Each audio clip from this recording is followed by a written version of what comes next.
शहजादी बानो अपने माँ बाप की इकलौती संतान थी। जब वो सवारी के लिए निकलती तो लोग अपने घरों में दुबक जाते, दरवाजे खिड़कियां बंद कर लेते, दुकानदार अपनी दुकानों के पर्दे गिरा देते, राहगीर अपनी राह से हटकर गली कूचों में चले जाते। अगर गलती से कोई राह में रह जाता तो उनके लिए जहाँ है वहीं औंधे मुंह लौटने का सख्त शाही फरमान था। जो बादशाह के इस शाही फरमान के खिलाफ जाता उनकी आंखों में तपते गर्म सरिये डालने का रूह कपा देने वाला कानून था। एक दिन शहजादी बानो की सवारी उसके ढेरों अंगरक्षकों सहित बाजार से गुजर रही थी। तभी बाजार के दूसरे रास्ते से एक बूढ़े राहगीर ने प्रवेश किया। तेजी से आगे बढ़ते शहजादी के काफिले को जब बूढ़े राहगीर ने अपनी तरफ आते देखा तो उसके पास इतना समय भी नहीं था कि वो भागकर कहीं छुप जाए। वो एक गरीब बूढ़ा मछुआरा था जिसके सिर पर मछलियों से भरी टोकरी थी। टोकरी को फेंक कर औंधे मुंह जमीन पर लेटता तो उसकी सारी मछलियां मर जाती। काफिला उसके पास आ पहुंचा। शहजादी के सिपाहियों ने उसे गिरफ्तार कर लिया। घमंडी शहजादी ने उसको देख अपने सिपाहियों को आदेश दिया, इस दुस्साहसी को कैद कर लिया जाए और शाही फरमान के अनुसार 2 दिन बाद इसकी मलिन आंखों में तपता गरम सरिया डाला जाए। इतना सुनकर बूढ़ा मछुआरा थर-थर कांपने लगा और बोला, ए शहजादी, ए मल्लिका, मुझ गरीब मछुआरे की उम्र का लिहाज करते हुए मुझे रहम की बख्शीश दो। पर शहजादी बानो पर बूढ़े मछुआरे की बातों का कोई असर नहीं हुआ। उसने कहा, इस कमबख्त की आंखें फोड़ दो। इतना कहकर वो अपने काफिले के साथ आगे बढ़ गई। बूढ़ा मछुआरा कांपता हुआ माफी की भीख मांगता रह गया। डर के मारे उसके हाथ पैर कांप रहे थे जिससे उसकी मछलियां बिखर गईं। बहते नेत्रों के साथ वो मछलियां उठाने लगा तो शहजादी के सैनिकों ने धमकाते हुए कहा, क्या कर रहा है बदतमीज बूढ़े, तूने रास्ते को खराब कर दिया। तेरे पास इन सब के लिए समय नहीं है। इतने में एक नवयुवक आया और बूढ़े की मछलियां इकट्ठी कर उसके टोकरे में डाल दी। सिपाहियों ने गुस्से में नवयुवक से कहा, चल यहाँ से, अपना रास्ता नाप। नवयुवक लड़का मन ही मन शहजादी को सबक सिखाने का निश्चय कर वहाँ से चला गया। शहजादी का खोखला गुरूर तोड़ने की ठान चुका नवयुवक जब खोजबीन करने और अंदर घुसने का रास्ता देखने शहजादी के महल के पास पहुंचा तो उसने देखा वहां बहुत कड़ा पहरा था। कदम कदम पर शहजादी के सिपाही उसके महल की पहरेदारी कर रहे थे। अच्छी तरह से ताक झांक कर वो सही मौके के इंतजार में वापस लौट गया। शहजादी अपने महल के चारों ओर इतना सख्त पहरा रखती थी। रात को जब वो सोती तो उसके कमरे में भी उसके खास पहरेदार पलंग के चारों ओर खड़े होकर उसकी निगरानी करते। फिर एक दिन शहजादी के दिल में पता नहीं क्या आया कि वो अकेली सोने को तैयार हो गई। इसी मौके की तलाश में नवयुवक बहुत दिनों से था। आधी रात को वो महल के सभी पहरेदारों को चकमा देते हुए शहजादी के कमरे में दाखिल हुआ। देखा शहजादी पूरे इत्मीनान से सो रही थी। पूरे कमरे में एक से बढ़कर एक शाही चीजें रखी हुई थीं। तभी उसकी नजर वहां रखे लाल पत्थर पर गई जिसकी चमक से पूरे कमरे में रोशनी फैली हुई थी। उसने चुपचाप वो हीरा उठाया और जिस रास्ते आया था उसी रास्ते महल से चला गया। शहजादी की नींद खुली और कमरे में अंधेरा देखा तो वो घबरा गई।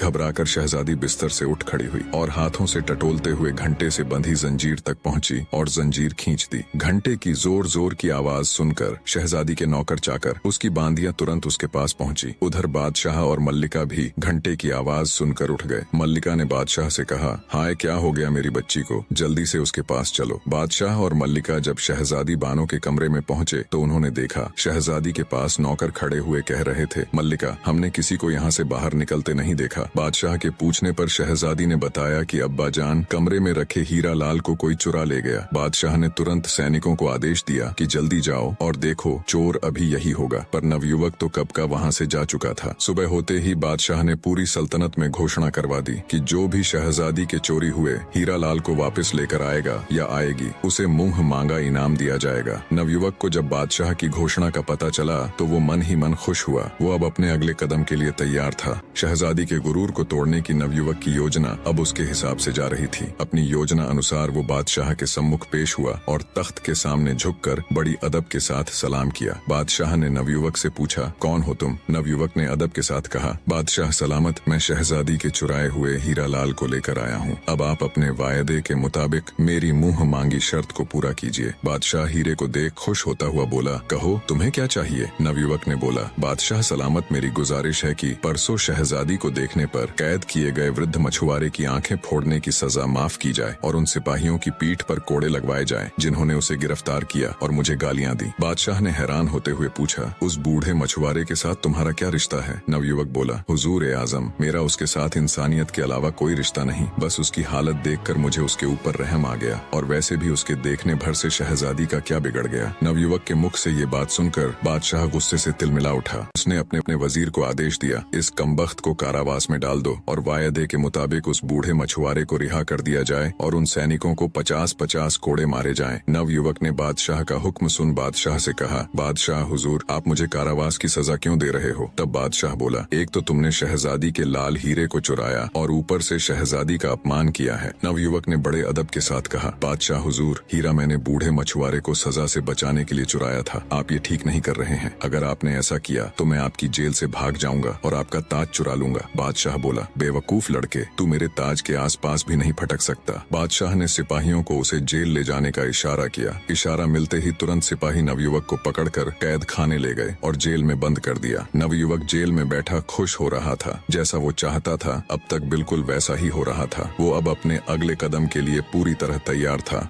बादशाह शहजादी के पास गया और हीरा लाल देते हुए उसे सारी दास्तान सुनाई। शहजादी ने कहा, अब्बा जान, उस दुस्साहसी की इतनी मजाल कि उसने मेरे कमरे से हीरा लाल चुराया और अब आपका ताज चुराने की फिराक में है। उस दुष्ट व्यक्ति को बीच चौराहे पर खड़ा करके उसके दोनों हाथों को कटवा दीजिए ताकि फिर कभी कोई ऐसी जरूरत करने की सोचे तक नहीं। बादशाह ने शहजादी से कहा, बेटी तुम चिंता मत करो, जैसा तुम कहती हो उसके साथ वैसा ही किया जाएगा। बादशाह ने पूरे राज्य में घोषणा करवा दी कि कल सुबह राज्य का हर व्यक्ति शहर के चौराहे पर आ जाए। बीच चौराहे पर शहजादी के महल में चोरी करने वाले दुष्ट नौजवान व्यक्ति को खड़ा कर उसके दोनों हाथ काटे जाएंगे। बादशाह का वजीर जब कैद खाने जाकर नवयुवक को ये खबर देता है तो नवयुवक जोर जोर से हंसने लग जाता है और कहता है, तुम सब पागल हो गए हो, सुबह तक यहाँ कौन रुकेगा? मैं तो आज रात ही बादशाह का ताज लेकर यहाँ से फुर्र हो जाऊंगा। वजीर ने कैद खाने के दरोगा को हुक्म देते हुए कहा कि आज रात कैद खाने के चारों ओर सख्त पहरा लगवा दीजिए। सुबह हुई तो बादशाह ने वजीर को हुक्म दिया, जाओ जल्दी लेकर आओ उस कमबख्त को, उसके हाथ कटते देखने के लिए मैं स्वयं भी बेताब हूँ। वजीर जी हुजूर कहकर तुरंत कारावास की ओर चल दिया। उसने कारावास के दरोगा को कहा, उस नवयुवक को लेकर आओ। दरोगा जब जेल के अंदर जाकर देखता है तो उसे वहाँ सिर्फ हथकड़ियाँ पड़ी हुई मिलती हैं। ये देखकर दरोगा के पैरों नीचे से जमीन खिसक जाती है। वो भागकर वजीर के पास जाता है और बताता है कि हुजूर साहब, वहाँ तो सिवाय हथकड़ियों के कुछ नहीं है, लड़का जेल से भाग चुका है। वजीर बोला, बादशाह सलामत, अब तुम्हें नहीं बख्शेंगे। दरोगा बोला, हुजूर साहब, पता नहीं उस लड़के ने कैसे किया, क्योंकि आज रात तो मैं खुद उसकी निगरानी कर रहा था और थोड़ी थोड़ी देर में जाकर उसको चेक कर रहा था। वजीर बोला, मुझे कुछ नहीं पता, तुम बादशाह सलामत के पास चलो। दरोगा को लेकर वजीर बादशाह के पास पहुंचा और सारा माजरा बताया तो बादशाह का मुंह पीला पड़ गया, जैसे एकदम उसके शरीर से उसके प्राण निकल गए हों। वो आनन फानन में अपने शयन कक्ष की ओर दौड़ा। देखा तो उसका मुकुट भी गायब था। बादशाह को काटो तो खून नहीं।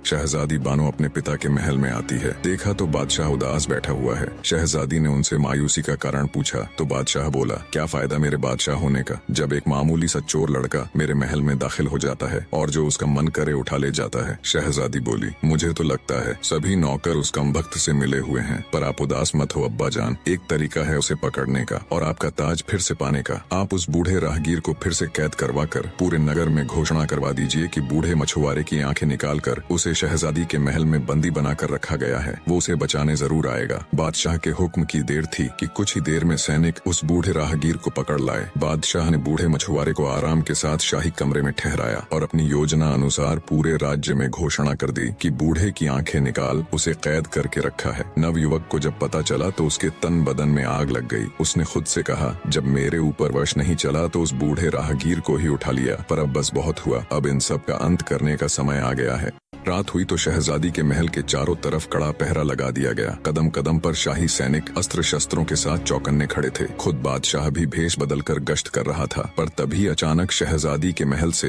हृदय चीर देने वाली चीख सुनाई दी। बादशाह आनंद फानन में भागा भागा शहजादी के कमरे में दाखिल हुआ। देखा तो शहजादी जमीन पर पड़ी हुई है और उसका पूरा शरीर नीला पड़ गया है। तुरंत शाही वैद्य को बुलाया गया। जब वैद्य ने राजकुमारी को चेक किया तो उसके होश उड़ गए। कांपती आवाज में बादशाह से कहा, माफ करे हुजूर, शहजादी अब इस दुनिया में नहीं है, किसी जहरीले सांप के काटने से वो मर चुकी है। बादशाह के ऊपर तो जैसे मुसीबतों का पहाड़ टूट पड़ा। वो दहाड़े मार मार कर रोने लगा, बेटी तुम मुझे छोड़ के नहीं जा सकती, तुम्हारे बिना मैं भी अपने प्राण त्याग दूंगा। पूरे महल में चीख पुकार मच गई। तभी वजीर की नजर वहाँ रखी एक कुर्सी पर गई जिसके ऊपर बादशाह का शाही ताज रखा हुआ था। वजीर बोला, माफ करना हुजूर, ये सही समय नहीं है, पर ये सब किया धरा उस चोर का ही है। वो ही यहाँ पर किसी जहरीले सांप को छोड़ गया और आपका ताज भी रख गया। शहजादी के मौत के गम में बादशाह पूरी रात रोता है। सुबह हुई तो रस्म अनुसार शहजादी बानो को दफनाया गया। शहजादी के गम में पूरे नगर की आंखें नम थीं। हर जगह एक अजीब सा सन्नाटा पसरा हुआ था। शहर की सभी दुकानें बंद थीं। हर कोई शहजादी के लिए दुआ कर रहा था। अगले दिन बादशाह जब शहजादी की समाधि पर फूल चढ़ाने गया तो देखा शहजादी की कब्र खुदी हुई थी। शहजादी का पार्थिव शरीर कब्र से गायब था। ये देख बादशाह को बड़ा भयानक सदमा लगा। अपने होशो हवास खो वो जमीन पर गिर पड़ा। वजीरों ने जब उस पर ठंडे पानी से छिड़का किया तो उसे होश आया, पर बादशाह अब भी अपने हवास में न था। वो सबकी तरफ ऐसे देख रहा था जैसे वो किसी को जानता ही न हो। 4 दिन के इलाज के बाद उसका होश ठिकाने आया। बादशाह को इतना गम शहजादी की मौत का भी न था जितना उसकी मैयत गायब होने का था। उसने दूसरे राज्यों से स्पेशल जासूसों की पूरी टुकड़ी बुला ली और शहजादी की मैयत का पता लगाने को कहा। शहर के चप्पे चप्पे में अब जासूस फैल चुके थे, पर उन्हें क्या पता था शहजादी का चोर तो कब का मुल्क से बाहर जा चुका था। कब्र खोदकर शहजादी की लाश को बाहर निकालने वाला कोई और नहीं बल्कि वो नवयुवक ही था जो शहजादी के गुरूर को तोड़कर ध्वस्त करने की ठान चुका था। शहजादी की लाश को अपने घोड़े पर लिए वो बहुत तेजी से आगे बढ़ रहा था। चलते चलते वो बगदाद शहर के बाहर पहुंच गया। शहजादी की लाश को झाड़ियों में छुपा वो एक संदूक ले आया। संदूक में शहजादी को लिटा शहर के अंदर गया और उसने एक सराय का कमरा किराए पर लिया। जब रात हुई और सब सो गए तो नवयुवक ने बक्से को खोला और कुछ मंत्र बोलकर एक सांप बन गया। सांप बने नवयुवक ने शहजादी के कांटे हुए स्थान से सारा जहर चूस लिया और फिर से अपने असली रूप में आ गया। कुछ ही समय बाद आहें भरती हुई शहजादी उठकर बैठ गई। उसने पानी मांगा, तब नवयुवक ने उसे पानी पिलाया। पानी पीकर शहजादी के होश कुछ ठिकाने आए तो वो बोली, मैं कहाँ हूँ, तुम कौन हो? मैंने अभी अभी एक बहुत भयानक सपना देखा कि एक सांप के काटने से मेरी मृत्यु हो जाती है, मुझे दफना दिया जाता है, फिर तुम आकर मुझे कब्र से निकालकर एक सफेद घोड़े पर यहाँ ले आए। पर वो सपना एक सपना ना होकर हकीकत था। तुम मुझे यहाँ क्यों लेकर आए? तुम्हारा मकसद क्या है? और इतने सारे सिपाहियों के होते हुए तुम महल में घुसकर चोरी कैसे करते हो? बौखलाई शहजादी ने एक साथ सवालों की बौछार कर दी। तब नवयुवक बोला, सुनो शहजादी, अगर तुम जानना ही चाहती हो तो मेरा नाम बिन मुस्तफा है। मेरे अब्बा जान बहुत बड़े जादूगर थे जिन्होंने मुझे अपनी विद्या से सांप का रूप बदलने की विधि सिखाई है। मैं तुम्हारे महल में सांप के रूप में अंदर जाता था। जिस सांप के काटने से तुम्हारी मृत्यु हुई थी वो भी कोई और नहीं बल्कि मैं ही था। मैं जानता था सांप के काटे हुए मनुष्य का अगर 3 दिन के अंदर जहर चूस कर निकाल दिया जाए तो वो फिर से जिंदा हो जाता है। ये सब मैंने तुम्हें सबक सिखाने और तुम्हारे खोखले गुरूर को तोड़ने के लिए किया, और अब तुम सदा के लिए मेरी दासी बनकर मेरे साथ रहोगी। यही तुम्हारी सजा है। शहजादी सब कुछ सुन एकदम सन रह गई। उसे कुछ बोलते न सूझा। कुछ देर चुप्पी के बाद शहजादी ने माफी मांगते हुए कहा, मैंने ताकत के गुरूर में चूर पता नहीं कितने ही लोगों का अनिष्ट किया है, मुझे माफ कर दो। पर नवयुवक के ऊपर शहजादी की पश्चाताप भरी बातों का कोई असर नहीं हुआ।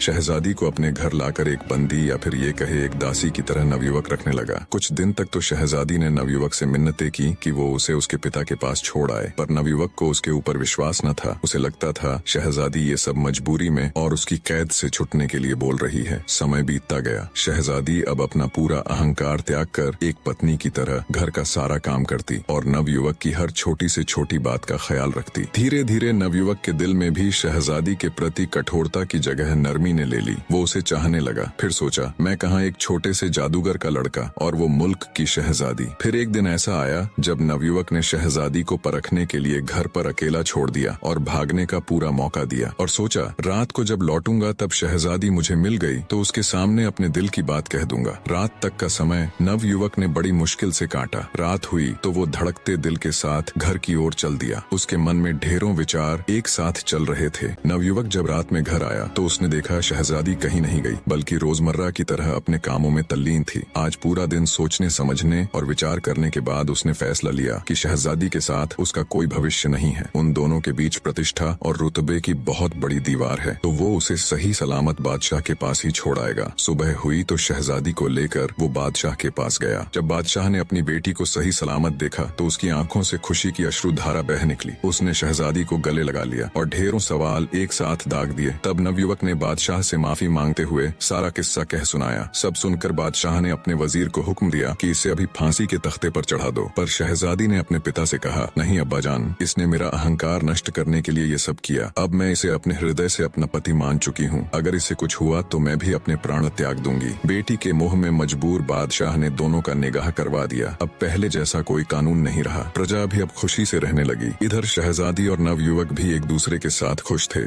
निष्कर्ष, सच्ची शक्ति और महानता केवल बाहरी ताकत, राज या सामर्थ्य में नहीं, बल्कि आत्म साक्षात्कार, विनम्रता और अपने भीतर की अच्छाई को पहचानने में है। शहजादी बानो, जो अपने शक्ति और सौंदर्य के अहंकार में चूर थी, अपनी गलतियों और असलियत को स्वीकारने के बाद खुद को बदलने का प्रयास करती है। नवयुवक, जो पहले केवल प्रतिशोध और सजा के विचार से प्रेरित था, धीरे धीरे अपनी कठोरता और गुस्से से बाहर निकलता है और उसे माफ करके एक नया दृष्टिकोण अपनाता है। यह कहानी यह भी सिखाती है कि सच्ची सजा किसी को शारीरिक रूप से दंडित करने में नहीं है, बल्कि उसे मानसिक और आत्मिक रूप से आत्म सुधार की दिशा में मार्गदर्शन करने में है। नवयुवक का कदम शहजादी को सजा देने की बजाय उसे एक मौका देना यह दिखाता है कि जब किसी व्यक्ति को आत्मग्लानि और पश्चाताप का एहसास होता है तो उसकी सुधार की प्रक्रिया शुरू होती है। इंसानियत की सबसे बड़ी शक्ति सच्चाई को पहचानने, उसे स्वीकार करने और दूसरों के लिए अपना दृष्टिकोण बदलने में है। दोनों पात्रों की यात्रा यह दर्शाती है